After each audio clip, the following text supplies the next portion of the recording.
Black and Jill Foster here with your next PB&J card class, and today my card will feature the Creative Die Set Exaltations and the two T for transparent sets. One is called Prancers and the other is called On the Town, and I'll be using some of the trees from those sets. And here's a look at the card I'll be creating today. I've been especially inspired by fellow designer Heather Telford and her awesome winter watercolor scenes that she creates, so I thought I would give my hand at trying one. I'm working here on Canson 140-pound watercolor paper, and I'm just using a couple of sticky notes here to mask off the bottom portion of my card. And I'm tearing that so that it has a rough, uneven edge. And now I'm going to take the small tree from the T for Transparent set, Prancers. I love that this set has 3 different sizes of the same tree. I'm going to mist that top portion of the watercolor paper with just water and ink my stamp with Memento ink. This is the color of Danube Blue.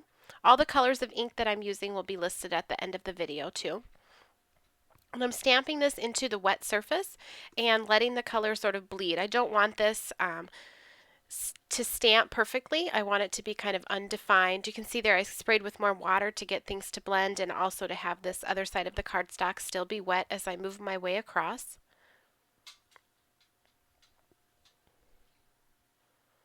I left a little gap there where I'm going to add sort of some sunlight shining through.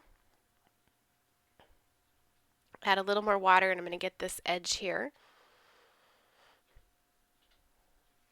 And one more down in there.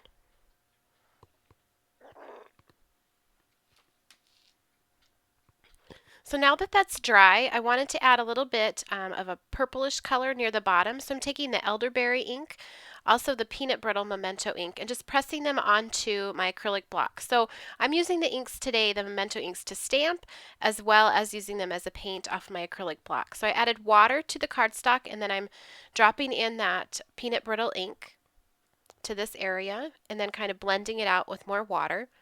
And you can see you can just keep adding more, and this is a really loose artsy look to it, so I'm not being real precise about where the color lands. Here I'm going in with that elderberry and just adding that along the bottom in between the trees and kind of along the edge of that masked area.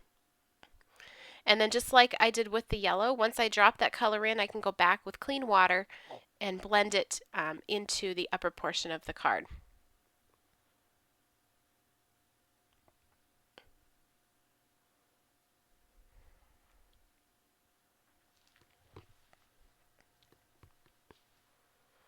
Next I'm going to take, I dried that, and now I'm going to take Northern Pine and just add a little bit of that along that masked edge. So I'm starting on the mask and then pushing and swiping that sponge dauber straight up. Now I remove that mask, and now I'm going to take that Danube Blue again and create a palette of that color, also with Nautical Blue on my acrylic block. And now I'm going to paint a little river in here, or try to at least. So first I'm just putting down clean water approximately where I want it to be, so that when I add my color from the acrylic block, it's only going to go where the water is. So you can see there when I just kind of pat that into the wet area, it's going to just move where I've applied the water. And then I'm just blending it out with more water. You can see there when I add it, it is darker where I first placed the brush.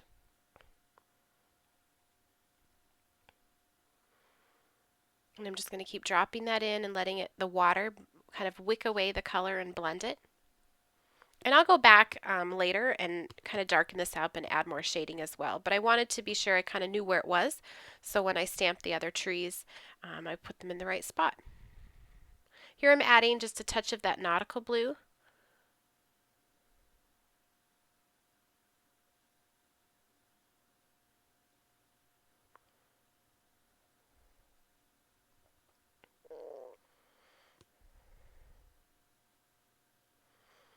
Okay, so now I'm going to take that larger tree from that set called Prancers, put that on my acrylic block. I first thought I was going to ink it with Olive Grove, but I decided for this first time to ink it with Northern Pine. It's a little bit lighter color. So I'm going to ink up the stamp, and then I'm going to spritz the stamp with water.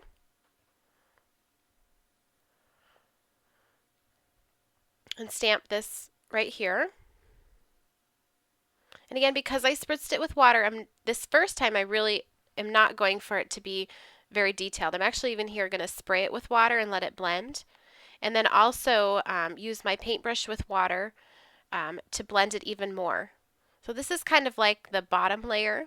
There, I just took a little excess off with a baby wipe. I'm going to press that same color onto the palette and then also pick it up with the water and the paintbrush and add it. And what I'll do here is after I do this, then I will go back and stamp over the top with a darker color, and that will capture more of the detail of the stamp. So it has the watercolor look underneath and then the more detailed stamping on top. So before I do that more detailed stamping, I'm going to do the same thing here with the smaller tree from the set. I'm going to stamp that down and then pick up more water and blend it.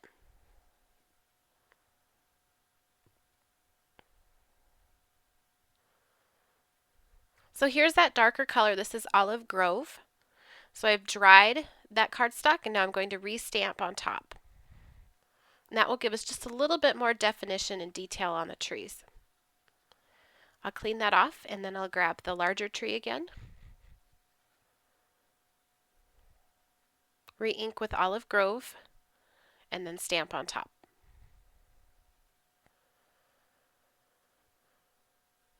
Here I'm going to take the tree here from the On the Town Tea for Transparent set, and I'm going to ink that with espresso truffle.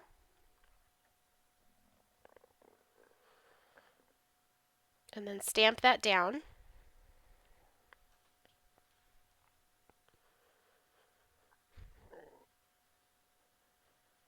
Then I'm going to just lightly spritz that with water so that it also bleeds a little bit. I'll dry it, and then I wanted that to be a bit darker, so I am going back over the top with the VersaFine Onyx Black and stamping that over the top.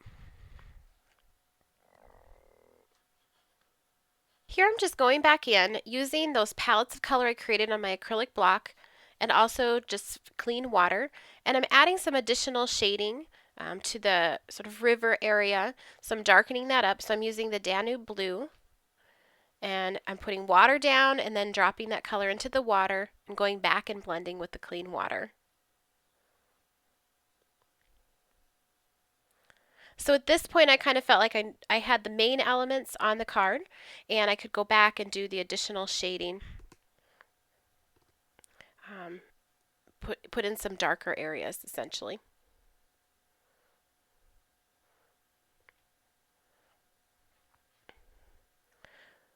So here I'm putting some espresso truffle onto my acrylic block. I added quite a bit of water on the acrylic block to lighten that color, and then I'm adding that underneath the trees as a shadow. And then the areas where there was less water added on the acrylic block, I can pick that up for a darker color.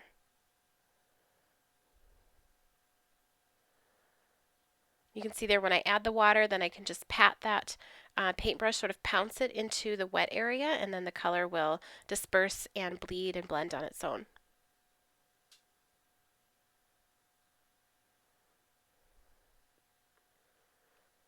And all of this was really a new technique for me, and I just didn't practice or anything, just filmed as I first started, and I just really enjoyed it. I think it'll definitely be something that I return to. These two sets are really great for this type of technique, and I encourage you, if you haven't tried it before, it really is fun, and it's not that difficult. It's just something different to do with your stamps and your inks. I wanted to get a little bit more of that elderberry color up here at the top, so that's just where I put that on my palette, and I'm adding a touch of it along with water to blend, sort of in between those trees and along that edge of the snowbank.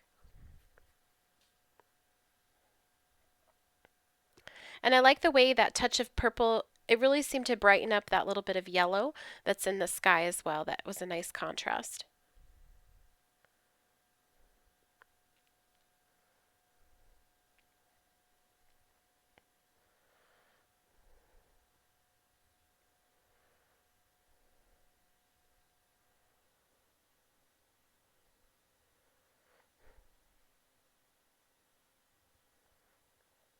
And that's just more of the espresso truffle, just darkening along that edge. And then a touch more of peanut brittle for the sky. So I like vibrant colors, so I just wanted to make that a little bit bolder.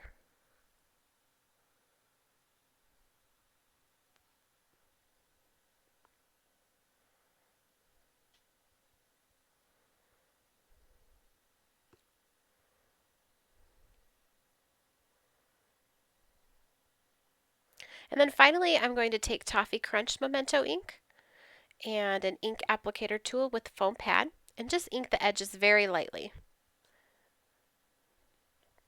I'm just going to be mounting this to a white note card. I wanted to keep things pretty simple, so just a touch of that distressing along the edges will help it pop. Now, this is one of my favorite new creative die sets, the Exaltations, because I love sentiments that are just one word, especially with this kind of painted, painterly background. I didn't want anything that was too distracting, but I did cut the word believe twice, and I put, using a Zig Glue pen, I put some glue on one of them, and I'm going to layer this directly on top, and it just adds a little extra dimension to the sentiment without adding bulk to the card. So I'm just positioning that right over the top, and then I will add the glue to the back and add it to my card.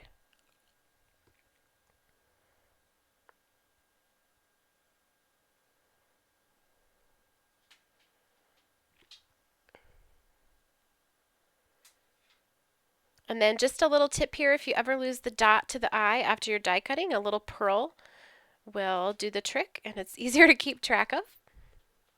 Here's another look at that card. I thank Heather Telford for so much inspiration with this style, and thank you for watching. For details and more information, visit the Penny Black website, www.pennyblackink.com, and there's a list of supplies at the end of the video.